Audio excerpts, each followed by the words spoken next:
20. Cordas para prender. Contudo, com um tempero perigoso, talvez seja melhor avisá-lo para provar com cuidado. Gostaria que sua lição não fosse tão dolorosa quanto a minha. De Sacramentadora, prefácio. Agora, isso aqui não parece uma ferida tão séria, disse Caladinho. Sei que parece profunda, mas muitas vezes é melhor um corte profundo por uma faca afiada do que um rasgo de uma lâmina sem fio. Ele pressionou para juntar a pele do braço de Ken e aplicou o curativo no corte.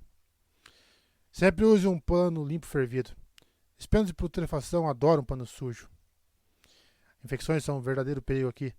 Dá para identificá-la pela vermelhidão nas bordas da ferida, que cresce e forma as faixas. Também haverá pus. Sempre lave um corte antes de fazer o curativo. Ele deu um tapinha no braço de Ken e pegou de volta sua faca, que havia causado a laceração enquanto Ken a usava para cortar galhos de uma árvore caída para servirem de lenha. Ao redor dela, os outros parchemanos recolhiam os bolos que haviam deixado para secar ao sol. Eles até que tinham bastante recursos, levando tudo em consideração.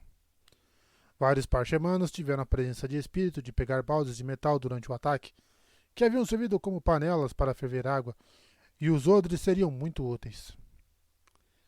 Ele se juntou a Sá, o parchemano que originalmente havia sido seu captor, entre as árvores do acampamento improvisado. O parchemano estava amarrando uma cabeça de machado de pedra a um galho. É que esse bicho entrou. Vai pra lá. Caladinho pegou a ferramenta da mão dele e testou-a contra um tronco, julgando quão bem ela rachava a madeira. Você precisa apertar mais os laços. Molhe as tiras de couro e puxe com força quando estiver amarrando. Se não tomar cuidado, ela vai desmontar no meio do movimento. Sá grunhiu, pegando a machadinha de volta e resmungando baixinho enquanto desfazia os nós. Ele olhou Caladinho de soslaio. Pode ir tomar conta de outro humano. Deveríamos marchar esta noite, disse Caladinho. Já ficamos no mesmo ponto tempos demais, e nos separarmos em grupos menores, como eu disse. Vamos ver. Olha, se há algo de errado com os meus conselhos... Não há nada de errado. Mas... Sá suspirou, erguendo os olhos para os de Caladinho. Quando foi que um escravo aprendeu a dar ordens e a andar por aí como olhos claros? Não passei a vida inteira como um escravo.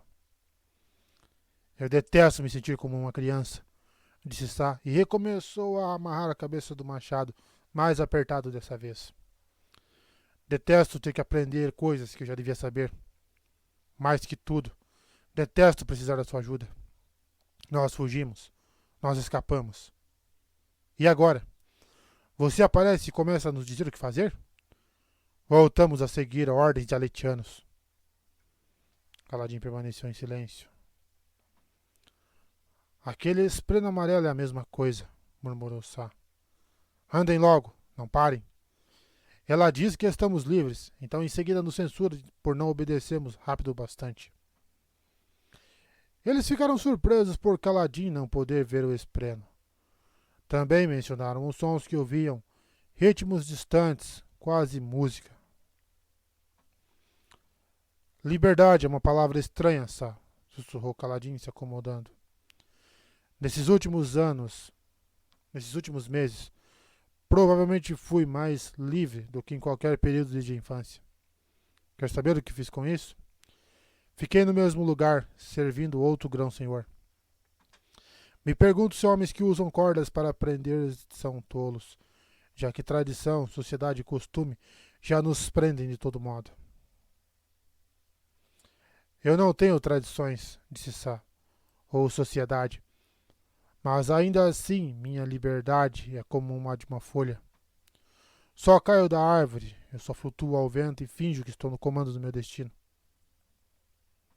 Isso foi quase poesia, Sá. Não faço ideia do que seja poesia. Ele apertou bem o último nó e levantou o novo machado. Caladinho pegou e enterrou no tronco perto dele. Melhor. Você não está preocupado, mano?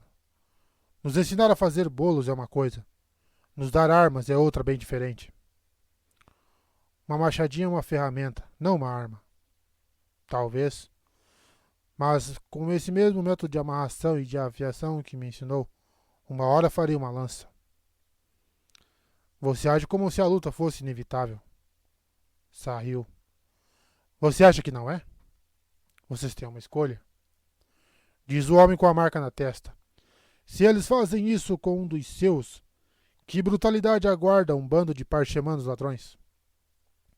Sá, não precisa haver guerra. Vocês não precisam lutar com os humanos. Talvez. Mas me deixe perguntar uma coisa. Ele pousou o machado no colo. Considerando que eles fizeram comigo, por que eu não lutaria? Kaladin não conseguiu se obrigar a refutá-lo. Lembrou-se do próprio tempo como escravo, a frustração, a impotência, a raiva. Eles o marcaram com um sache porque ele era perigoso, porque havia revidado. Ousaria pedir que aquele homem fizesse diferente?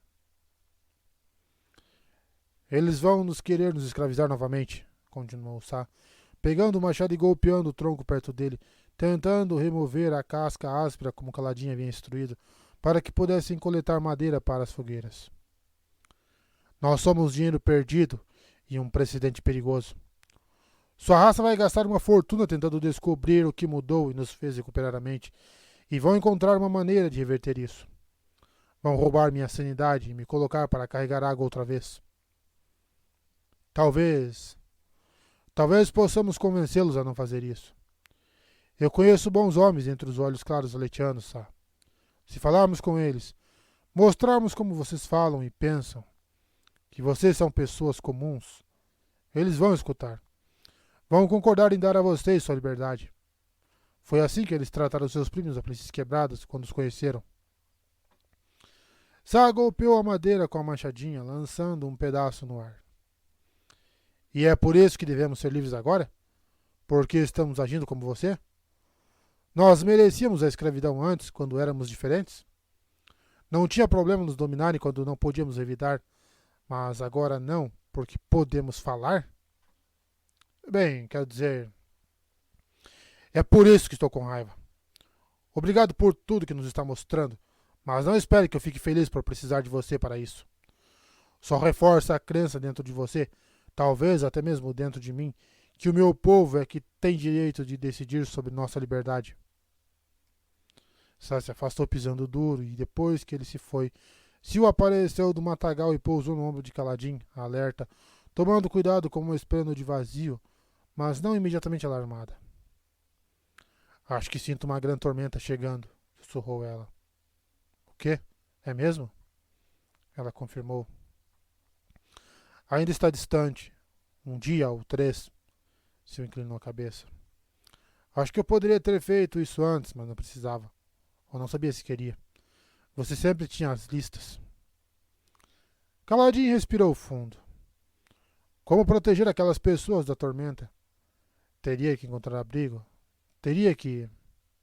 Estou fazendo de novo. Não posso fazer isso, Sil, sussurrou Kaladin. Não posso passar tempo com esses parchemanos, vendo o lado deles. Por quê? Porque Sá tem razão. Isso vai virar uma guerra. O esplêndido de vazio que vai conduzir os parchemanos até um exército, e com razão, depois do que foi feito a eles.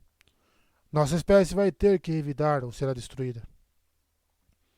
Então encontre o meio termo. O meio termo na guerra só aparece depois que muitas pessoas morrem. E só quando as pessoas importantes estão preocupadas que vão perder. Raios. Eu não devia estar aqui. Estou começando a querer defender essas pessoas. Ensiná-las a lutar. Eu não ouso. A única maneira de combater os esvaziadores é fingir que há uma diferença entre os homens que têm que proteger e os que têm que matar. Ele se arrastou pelo matagal e ajudou a desfazer uma das tendas de lona improvisadas para a marcha daquela noite.